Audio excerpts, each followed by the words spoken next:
Namichi isin argaa jirtan kun hiyyeessadha. Mucaa isaa dubaraa tokko qaba. Mucaa kanas haadha malee rakkatee mana namaatii qoraan falatee guddise. Mucaa isaa kanas ofitti waama. Laamee mucaa ko silaa beekta mana kanaa waan qabnu amma rakkoon mataarra nu baate mee dhaqnee haraaxaa mallee yoo ta'e namicha sooressa baadiyaa gama kanaarraa liqeeffanna jedhee boo'e.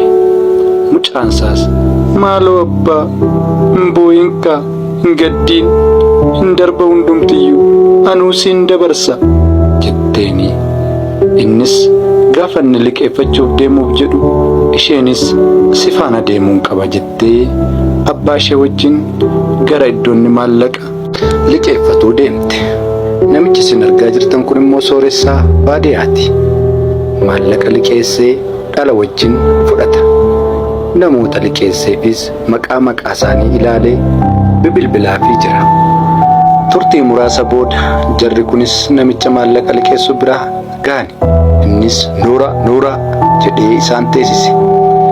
Erga isaan teessisee booda namichi rakkoo isaa itti machuu gaafa jalqabu namicha dhiisee intala isaa jalatti ilaaluu jalqabe.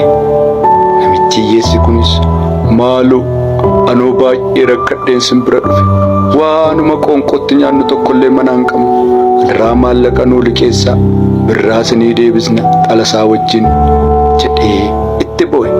Namichi sooressi kunis meekootu baga gammadde jedhee itti marmee dubbise. Sana booddee siif falli tokko jira ilaame intala si jala jirtu kana baay'ee jaalladheen kana booddee qabeenyi koo hundumtus kan kee ta'a jechuudha. Dhimma itti sii liqeessuun qabu siin kenna malee intala kee kana natti heerumsiisuu qabdi jedhee namicha kanatti hime.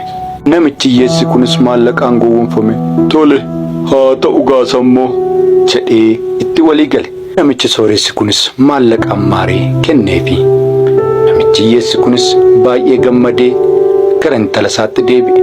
Kottu mucaako kottu milkoofneerra siin baguma si dhalche baguma mucaakoo taate oduu gammachiisaan sitti himuun qaba baguma kan koo taate jechaa ishee jajaa deeme. Namichi sooressi kunis dhaabatee akka tokko godhata.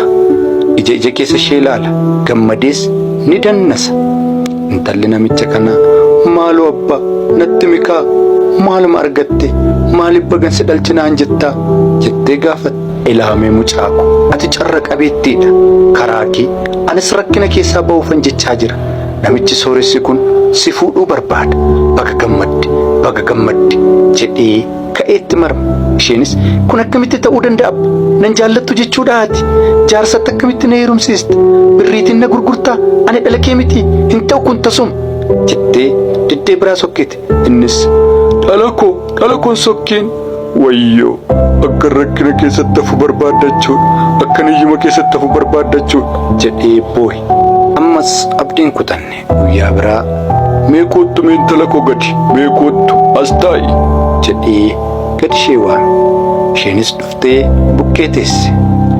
Ilaamee mucaako maaliif waa'een koo sitti dhaga'amuu dide haadha malee sin guddise mee duuba deebi'ii yaadimee siif jedhee waanan keessa darbe mana namaatii kadhadhee muka namaa baadhee humna koo namaaf qisaasessee qoraan falaxee meetti yaadimee dhala koo gaafa namni na arrabsu gaafa namni na kabalu tole jedhee sadarkaa kanaan si ga'e siin dabarsa jettee waadaa naan gallee ati abbaa koo anuu guddadheen sii dabarsa naan hin jenne mi'aaf sitti dhaga'amuu didiree kun jedhee akka ishee yaadattu godhe. Isheenis erga waan hundumaa itti yaaddee booda tole abbaa dhugaadha waadaa sii galeera erga kunuu si gammachiisa ta'e rakkoon qabu ittana heeruma jette gammadee kunoo akkasi dhala koo jedhe.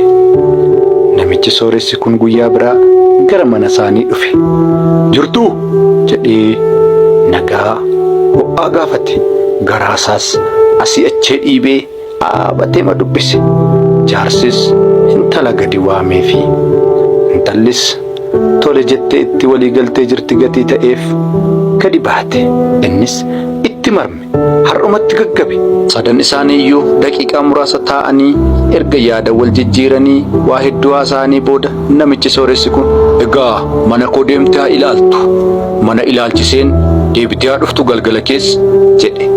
Isheenis abbaa isheetiin jabaadhu jettee namicha kana faana qajeelte.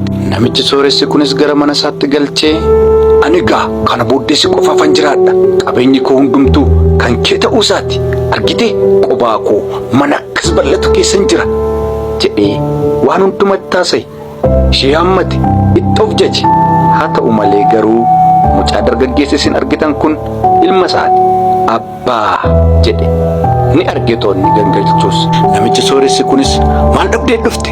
Maallaqa yeroo darbe siin liqeessineen amma immoo maaliif dhufte jedhee intala gooyyomsuuf jedheetu dhala isaa kaade.